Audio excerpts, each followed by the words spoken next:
warahmatullahi wabarakatuh. Waalaikumsalam warahmatullahi wabarakatuh. Alhamdulillah, terima kasih teman-teman yang sudah menyempatkan hadir di kegiatan diseminasi dan penerapan budaya positif pada pagi hari ini. Di sini ada istilah diseminasi, mungkin di sini merupakan penyembasan atau penyebaran mengenai materi-materi budaya positif yang telah saya dapatkan di pendidikan calon guru penggerak. Kita bisa menegakkan sama-sama dan menumbuhkan budaya positif di sekolah. Nah, ini kaitannya kita sebagai pengajar, kita sebagai pendidik di sekolah tentunya ingin melihat budaya positif itu menular ke anak-anak kita, dan itu tentunya dimulai dari kita sendiri gitu. Nah, untuk materi yang akan saya bawakan ini adalah materi segitiga restitusi. Nah, tentu ini sangat relate dengan kehidupan kita sebagai pendidik, bahwa di dalam sebuah proses atau siklus pendidikan mungkin tentu akan ada permasalahan di dalamnya, ada hal-hal yang mungkin belum sesuai dengan aturan. Nah, itu kita mencoba menegakkan supaya terjalin sebuah komunikasi yang baik dalam hal budaya positif. Nah, sebelum kita mengenal lebih dalam mengenai materi saya, yaitu tentang segitiga restitusi, sekarang kita mau memecahkan kekakuan. Ya, karena saya guru bahasa Indonesia, jadi saya mencoba untuk menerjemahkan ya, yang biasanya kita pakai bahasa asing, ice breaking. Nah, itu bahasa Indonesianya adalah memecahkan kekakuan. Ya, kan tadi masih kaku, saya lihat senyumnya. Sekarang coba kiri kan senyum dulu deh sama yang di sebelahnya, karena dia kan pagi-pagi harus menunjukkan senyum. Ya, sedekah termurah itu adalah senyum. Ya, oke, sudah bilang kaku. Ya. Oke, baik. Nah, sekarang di sini, nah kita belajar bahasa di sini. Tidak Aceh, ZB, JK, dan TV sama dengan baju, maka SU, NP, OKI, HJ sama dengan apa? Kenapa tidak kita Ustaz? Ini salah satu soal yang biasanya masuk di SNPT, UTBK. Topik. Ya, sama dulu lagi. Kenapa salah gitu? Karena yang dipakai huruf di antara huruf keduanya, antara tengahnya antara S dan O itu ada T, N dan P itu ada O, T ada J itu ada I, OP. Masih diurus. Oke, Oke, sekarang ini yang pertama tadi. Berarti yang kedua, coba. RT, ZB, XZ, ZB, MO, V, FH sama dengan? Aku supaya tidak kaku. Ayo, sayang. Masih bingung. Ya, ini namanya bahasa Panda. Jadi ini sama dengan bahasa Panda, dan ini sangat dibutuhkan ketika kita masuk di ujian-ujian SNPT tingkat. Itu soalnya itu masuk ya. Istilah apa? Ada juga materi deret biasanya begini, tapi dia bentuknya angka. Nah, 1, 3, 5, 7 sama dengan apa selanjutnya, gitu kan? Sama dengan ini. Oh, belum paham. Nah, coba lihat Ustaz, ini diantaranya A sama C apa? B. B. Z, B. Apa diantaranya? A. Z. Oke. Oh, ini. Oh ya, harusnya di sini I. Ya, oke, di sini U. Jadi baju. Berarti ini apa diantaranya S dan U? S dan U apa diantaranya? Huruf diantaranya S dan U apa? S, T. S, T, U. T ya kan? Nah, T, oke, simpan. Antaranya N sama P? O. Antaranya O sama Q? Apa sih? Bahasa Arab kenapa? B. Antara A dan I. Berarti? Topi. Ya, gitu. Oke. Oh, gitu. Oke, gitu. Ini namanya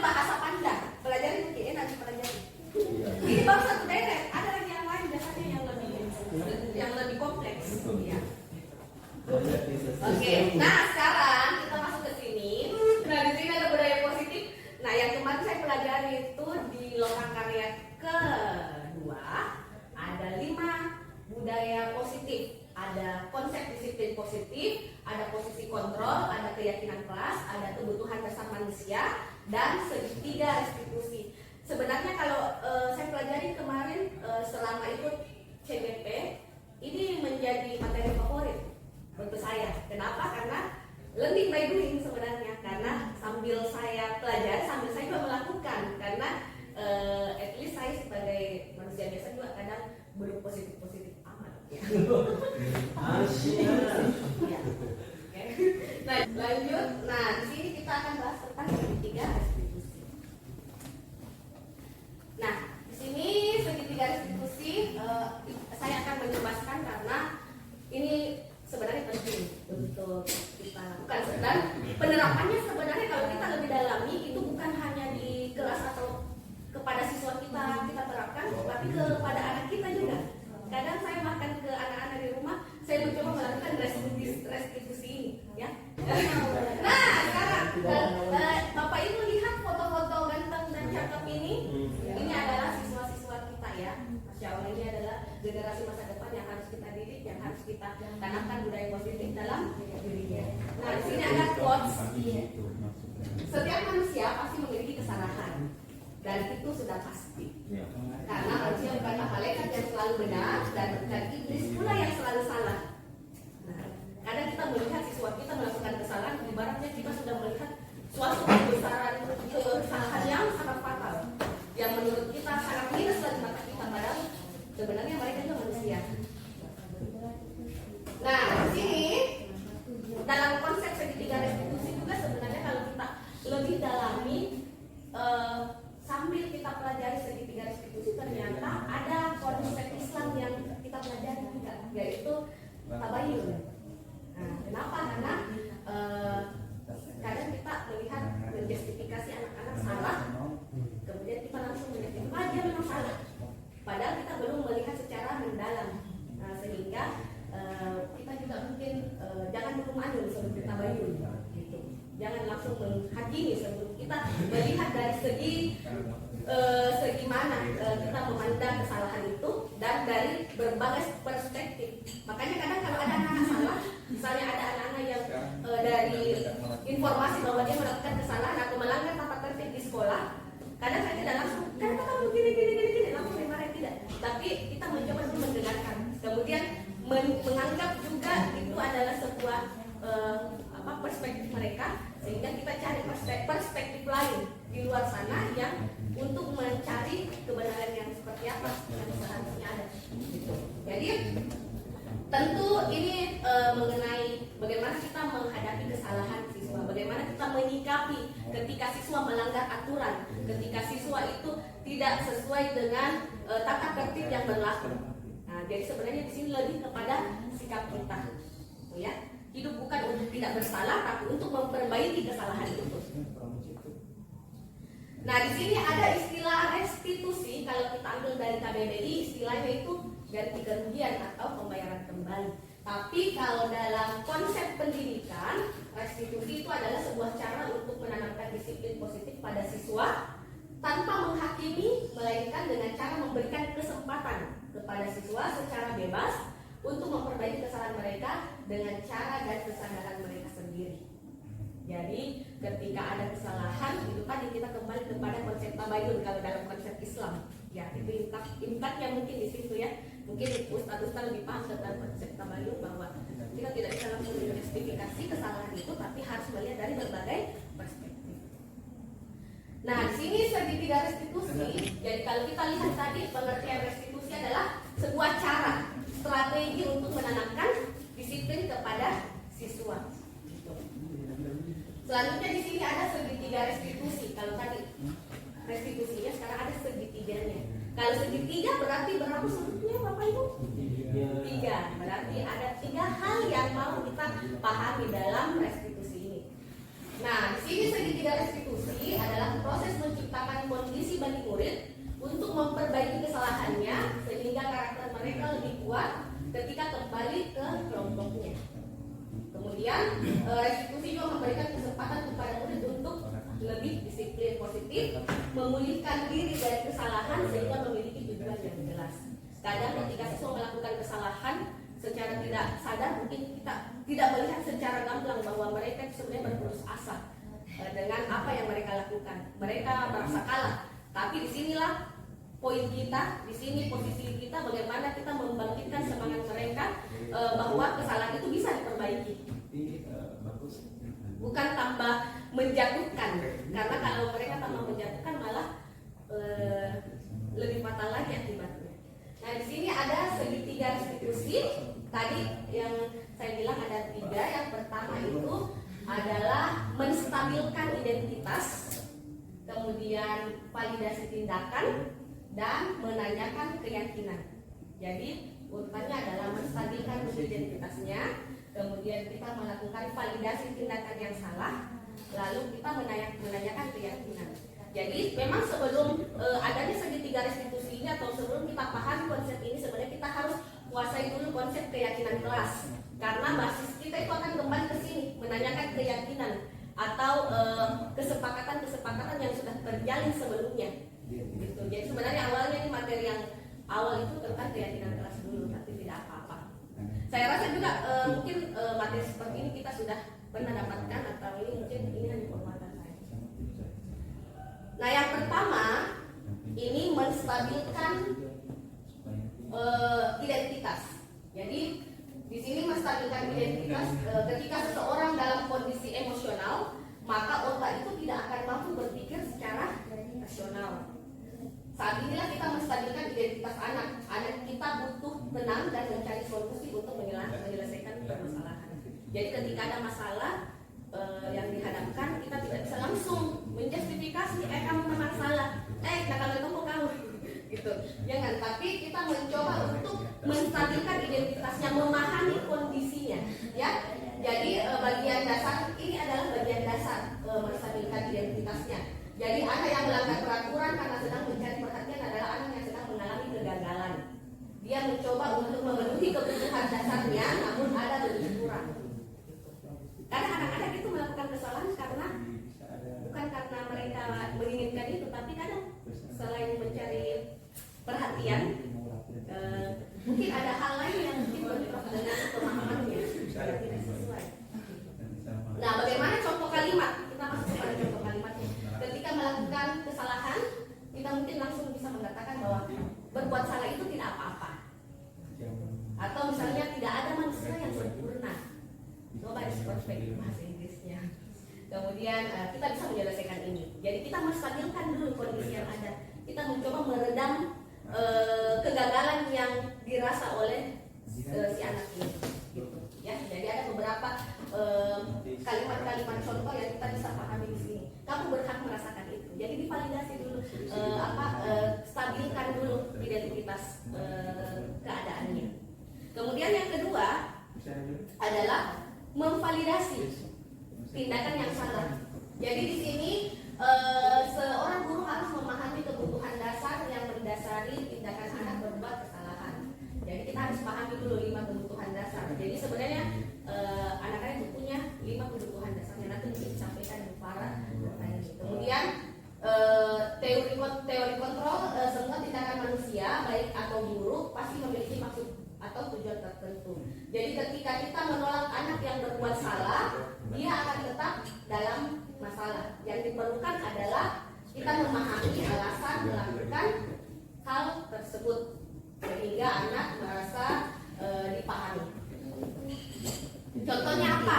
Kalau dalam kalimat, misalnya, padahal kamu bisa melakukan hal yang lebih buruk dari ini, ya.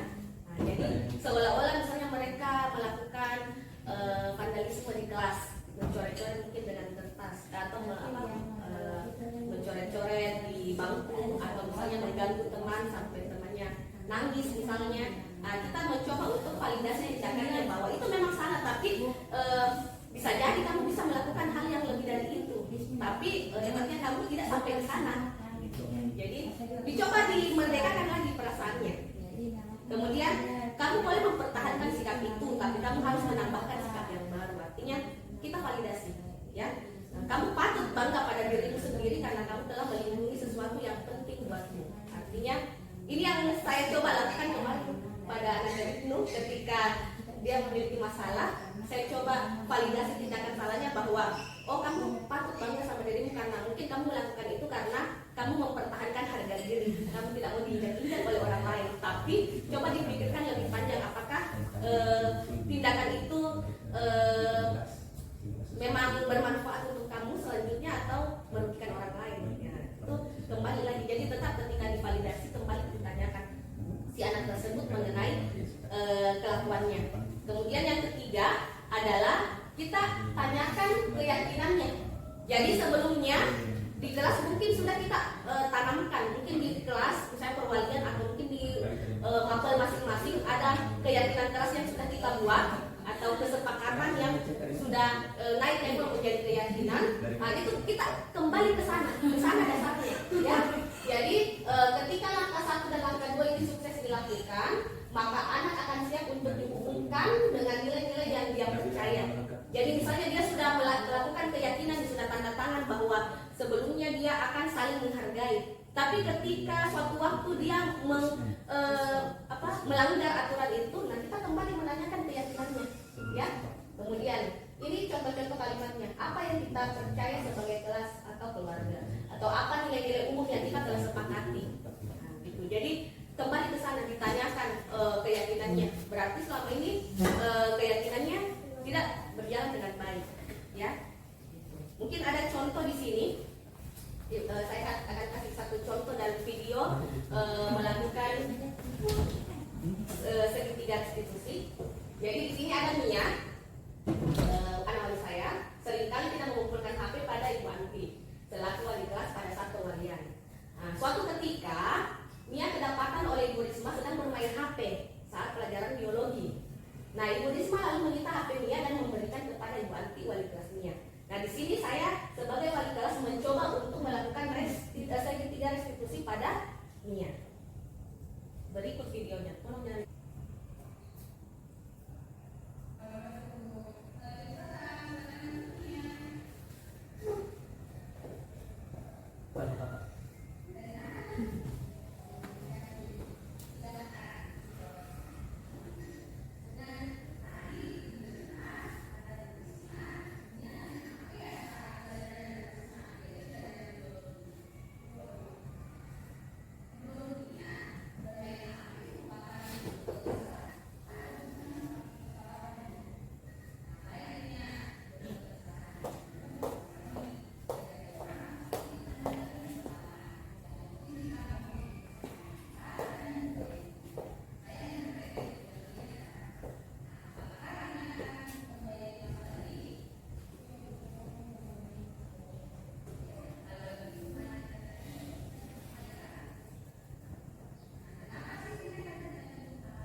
Kurang lebih seperti itu tindakan segitiga restitusi yang diterapkan.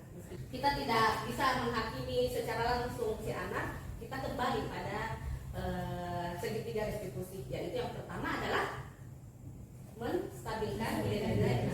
Yang kedua validasi. Oke, yang ketiga adalah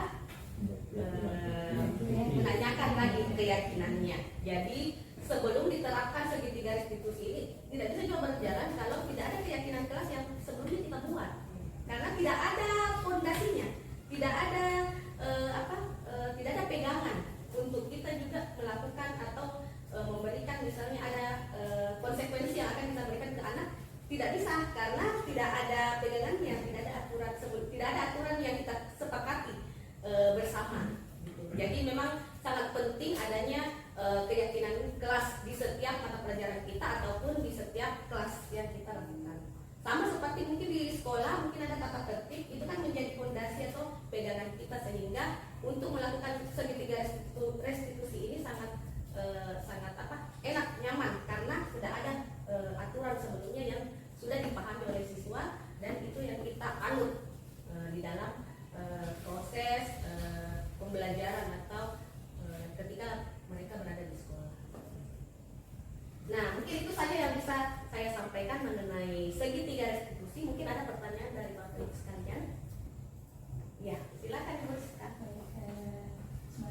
Terima kasih Bu atas kesempatannya. Sangat menarik juga pembahasan restitusi ini. Ini tadi terkait dengan tiga segitiga restitusi. Nah, beberapa ternyata tanpa saya sadari pernah saya lakukan hal ini, tapi teorinya tidak tahu. Cuman ada beberapa kondisi yang kan di awal itu harus ada dulu identitas, tampilkan identitasnya. Terus yang kedua di bagian validasi tindakan yang salah. Nah, ada beberapa kondisi, dan saya ceritakan di sini. Ada beberapa kondisi yang tidak bisa maju ke bagian melakukan keyakinan gitu, karena dia menganggap bahwa tindakan itu sebenarnya tidak salah sih, tapi pandangannya orang-orang menganggap itu salah, tapi si identitasnya ini dia merasa bahwa kayak tidak salah, saya lakukan benar gitu. Cuma ada beberapa yang kayak orang lain tidak salah, benar, tak bisa benar.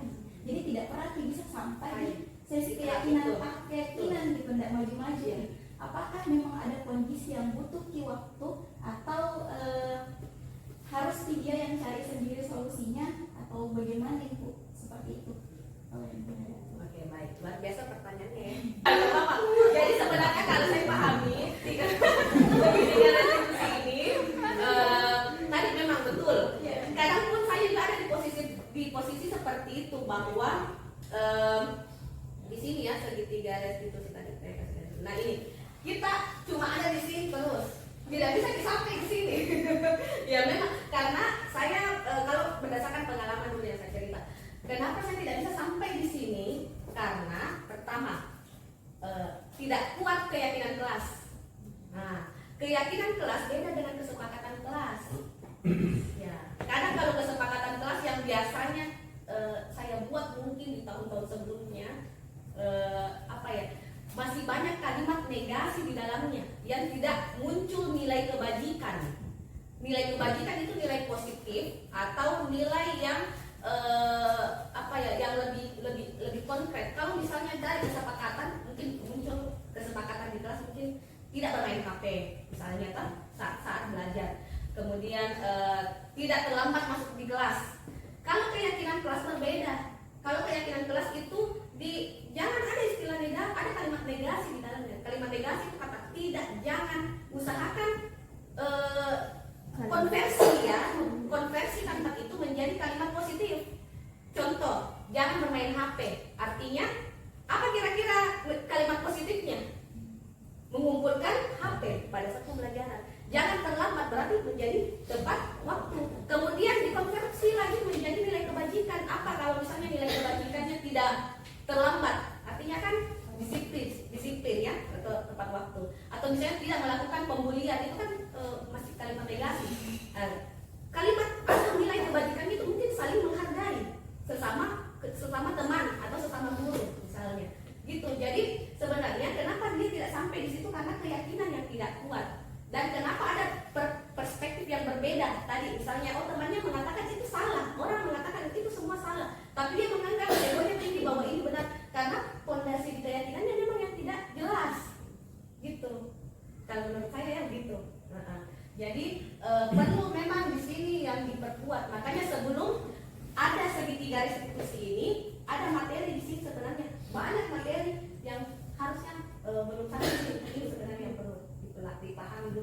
tentang keyakinan kelas, apa kebutuhan dasarnya manusia atau siswa kita dalam konteks ini ya, baru sebenarnya masuk ke sini. Jadi ini adalah praktik paling akhir yang bisa kita lakukan. Namun sebelum itu kita harus kuasai dulu konsepnya, menguatkan keyakinan kelas atau keyakinan kelas di sini kan kalau saya mungkin 2 keyakinan kelas untuk pelajaran bahasa sama untuk di kelas 12.2 itu mungkin ada beberapa berbeda gitu. Contohnya kalau di kelas bahasa itu saya paling menekankan keyakinan kelas adalah menggunakan bahasa yang santun. Jadi ketika ada anak-anak yang mengatakan anjir, itu dia dapat minus, karena kan anjir itu dia normalisasikan bahwa itu adalah kalimat yang benar kan, padahal itu umpatan. Umpatan yang sudah diformulasi dari kata anjing, anjir sampai ke anjay, anjir. Nah itu kan sebenarnya umpatan, tapi normalisasi kan ke anak-anak karena sudah sering digunakan. Sehingga ketika mereka ada dalam kelas, coba di stop dulu, diredam dulu nafsu untuk mengatakan anjir atau anjir di dalam kelas bahasa minimal, karena mereka itu di luar pun tidak melihat mungkin guru atau siapapun yang lewat. Kalau mau mengeluarkan kata itu kan secara refleks, ala bisa karena terbiasa. Jadi sehingga saya mencoba untuk men-stop itu di paling tidak di kelas bahasa dulu. Itu keyakinan kelas. Jadi ketika ada kata sebelumnya mungkin siswa yang tidak hadir dan mengatakan itu, dia menganggap bahwa ibu tidak salah aja, kenapa ada dikasih kurang poin apa segala macam. Berarti kamu tidak ikut keyakinan kelas. Ini keyakinan kelasnya. Temannya sudah paham semua. Nah, itulah makanya tadi mungkin dianggap benar karena dia tidak paham konsep atau keyakinan kelas yang sudah disepakati sebelumnya. Mungkin ya. Semoga menjawab ya. Selanjutnya mungkin ada pertanyaan. Iya, Bu Anti, ini sebenarnya tadi yang disampaikan Bu Anti itu terkoneksi dengan teman-teman guru tahfiz. Guru-guru Al-Quran juga pernah pelatihan 3 hari. Itu tadi bahasa-bahasa yang seperti itu yang dilatih oleh mentor teman-teman, bahasa yang cantik ketika menegur toh. Jadi bagus juga kombinasi dengan guru tahfiz, kemudian kayak ada semacam pembekalan kembali kepada teman-teman guru bagaimana cara membahasakan bahasa yang baik ketika ada kesalahan ke anak. Ini tetapi sudah ahli kayaknya. Oh, Masya Allah. Oh ya, nanti kita kolek dulu. Bahkan itu juga sampai sekarang ada yang sebelum dan yang sesudah, itu yang selalu dilakukan oleh teman-teman guru tahfiz. Luar biasa, luar biasa teman-teman. Itu yang pertama. Kemudian yang kedua, saya tertarik dengan PPT yang kedua tadi buat yang PPT yang kedua tadi. Yang slide kedua? Lanjut. Nah itu tadi yang ada ayatnya ya. Hidup bukan untuk tidak bersalah, tapi memperbaiki kesalahan. Bagus ini kata-katanya ya. Maksudnya itu yang harus dipahami oleh kita semua untuk ke anak-anak ya. Jadi ya itu tadi bahasa apa? Jadi ketika ada anak-anak yang bersalah, jangan langsung menjudge, oh you begini, you begitu toh. Jadi ini konsep tabayun itu memang Qurani sekali. Jadi penting ke anak-anak tabayun, apa masalah, kenapa terlambat, kenapa tidak. Jadi bagus ini penting. Saya kira bukan kami saja yang harus diajari, ke yang lain juga harus dipahamkan. Seperti itu sih buat kita. Terima kasih Ustaz masukannya. Ya, saya sebenarnya lagi memahami konsep tabayun ini karena kan kadang anak terlambat kita tidak tahu. Kayak di film ada sebuah film dulu anak-anak terlambat, dia dihukum malah dilarang pergi sekolah, ternyata dia terlambat karena apa? Dia mengurus ibunya yang sakit di rumah. Nah itu makanya saya bilang tabayun ini sangat erat kaitannya dengan segitiga.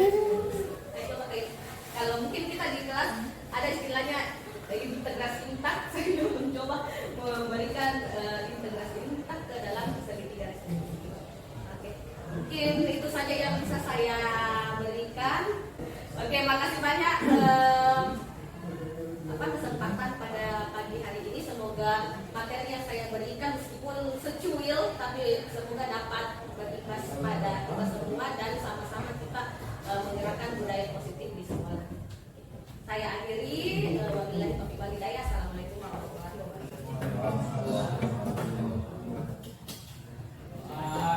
A'udzubillahiminasyaitonirrajim. Bismillahirrahmanirrahim. Rabbana ilman warzuqna fahman. Amin. Assalamualaikum warahmatullahi wabarakatuh. Waalaikumsalam warahmatullahi wabarakatuh. Gimana kabarnya? Alhamdulillah. Alhamdulillah, senyumnya, senyum manis. Oke, baik. Nah, sekarang kita akan membuat keyakinan kelas. Karena kita lihat kemarin masuk kelas 12 itu mungkin banyak aturan-aturan dan aturan tata tertib yang agak menyimpangkan, ya. Dan itu tentunya harus ditegakkan karena saya lihat masih banyak yang mulai dari pakaian, dari keterlambatan itu masih sering terdengar di telinganya itu, dan tingkah laporan-laporan apa segala macam. Jadi kita akan membuat keyakinan kelas untuk membudayakan disiplin positif, ya. Paham tentang disiplin positif? Mentaati, Bu. Ya, menaati aturan salah satunya, ya. Disiplin itu satu kata dasar. Disiplin, jadi dirinya itu bukan imbuhan, bukan preposisi, tapi dia satu kata dasar yang menekankan bahwa disiplin berarti sesuai atau tunduk pada aturan yang berlaku. Positif artinya apa? Artinya ada pendisiplinan, ada aturan yang diberlakukan untuk hal yang positif. Pernah ibu baca atau ibu dengar postingannya Panji Pragiwaksono? Cocok ini. Panji tahu Panji? Tahu. Siapa itu Panji? Komedian. Iya, komedian. Dia stand up komedi. Dia komika ya. Dia pernah mengatakan seperti ini. Seandainya dia itu disiplin bermain piano pada waktu kecil, dia mungkin sekarang sudah menjadi pianis handal. Kenapa mereka atau dia mengatakan seperti itu? Karena dia baru sadar ketika dia sudah dewasa bahwa ternyata disiplin itu penting. Sesuatu hal yang dilakukan sesuai dengan aturan yang berlaku atau secara berkesinambungan itu akan membentuk pribadinya seseorang. Jadi sebenarnya dia pintar main piano, pintar, tapi tidak lihai atau tidak dia kuasai tekniknya apa segala macam. Kenapa? Karena dia tidak disiplin. Waktu diarahkan sama orang tuanya untuk ikut les piano, dia ogah-ogahan. Padahal dia sebenarnya punya minat. Dari sini saya bisa petik, oh ternyata kedisiplinan itu bisa membentuk karakternya orang. Ya, kan ada dalam bahasa Indonesia pepatah mengatakan alam bisa karena biasa. Kalau terbiasa kita lambat itu karena habit. Makanya diputuskan mulai dari sekarang. Kalau misalnya ada yang terlambat bangun, coba dipaksakan bangun. Itu memang harus dilawan. Nah, sekarang kita akan membuat keyakinan kelas. Keyakinan kelas itu adalah sebuah kesepakatan, ya, aturan-aturan yang kita yakini bisa kita jalani, kemudian kita menaati, gitu. Jadi membuat keyakinan kelas ini tentu untuk kita yakini, untuk kita anut supaya ada pembiasaan disiplin positif yang ada dalam diri kita. Kemudian itu yang akan terus berlanjut sehingga membentuk karakter yang lebih positif, gitu ya. Ini khusus untuk pelajaran bahasa Indonesia. Nah, sekarang untuk keyakinan kelas, kira-kira apa satu hal yang paling kalian ingin perbaiki dan mau diyakini dilakukan di kelas? Coba silakan. Dalam berkomunikasi. Oh ya, oke. Aktif dalam berkomunikasi. Mungkin yang lain juga punya kesepakatan yang bisa kita jadikan keyakinan kelas, ya. Sekarang ibu bagikan sticky note-nya.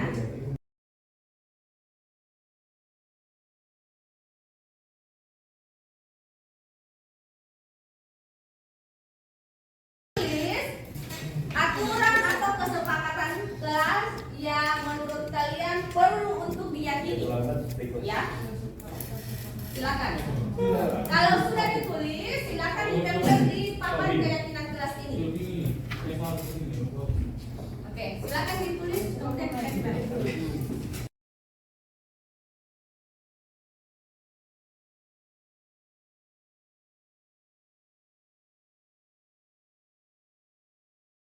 Nah, sekarang di sini sudah ada beberapa yang menempelkan kesepakatan kelas yang perlu untuk dijadikan keyakinan kelas. Sekarang kita baca satu-satu dulu. Yang pertama, menjaga kebersihan dan kerapian. Fokus dalam pembelajaran. Oke, baik. Kemudian ada juga datang tepat waktu. Kemudian disiplin piket kebersihan, tepat waktu masuk kelas. Kemudian ada juga ibu akan pisahkan supaya kita bisa mengelompokkannya ya.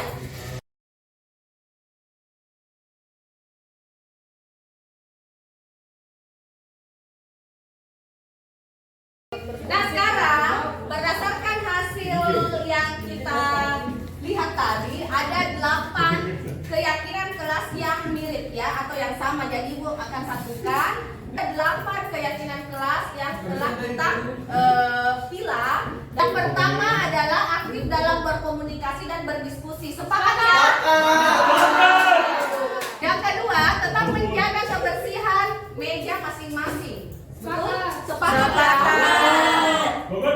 Kemudian memakai atribut sekolah yang rapi dan lengkap. Sepakat. Mengumpulkan HP tanpa membohongi wali kelas. Sepakat. Oke. Alhamdulillah keyakinan kelas kita sudah hadir. Sudah kita buat. Nanti kita akan membuat posternya. Nah, supaya keyakinan kelas ini bisa kita jalani dengan baik, maka kita harus berkomitmen. Kita harus tanda tangan di sini ya.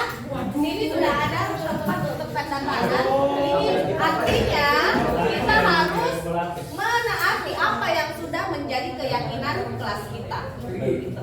Nah, sekarang satu-satu silakan tanda tangan di sini.